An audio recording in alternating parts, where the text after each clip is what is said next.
Hey everyone, I'm Sean. I'm Leo. And I'm JD. And welcome to Review Month. What we're going to be doing for Review Month in December is all of the Arnolds are going to be reviewing games that they love. The games that we hate. And the games that we're passionate about. So join us every single day At 4 PM GMT time. to see what games we loved in 2014.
Papers, Please.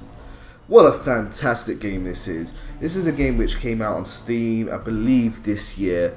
And the aim of Papers, Please is to put you in the role of someone who works on border control. Now that might not seem the most interesting element to play as for a video game, but it really achieves the goal it set out to. The game looks depressing. It looks miserable. It uses lots of dark colors like black and grey and brown and blue, and so it really puts you in the shoes of someone who has to work this boring routine job. In fact, even in the game, you don't even choose, the person you're playing as doesn't even choose to have this job. They are conscripted to have this job. So already you're feeling miserable if you could identify with the character. As well as being a border control officer, you also have a family which depends on you, and every day they have a need which you must satisfy. You never get to see your family, you never know what they look like, or they're never really introduced to you, but you know that they are mouths to feed, and it's down to you to make them survive, whether you like it or not. So it really achieves this sense of hopelessness, and that you don't have a control over your situation, and that the only thing you can do is turn up for your boring job. And I can tell you now, if you have a boring job and you play this game, it will make you appreciate the work you do a little bit better. Unless the job you have is even worse than what is in this game.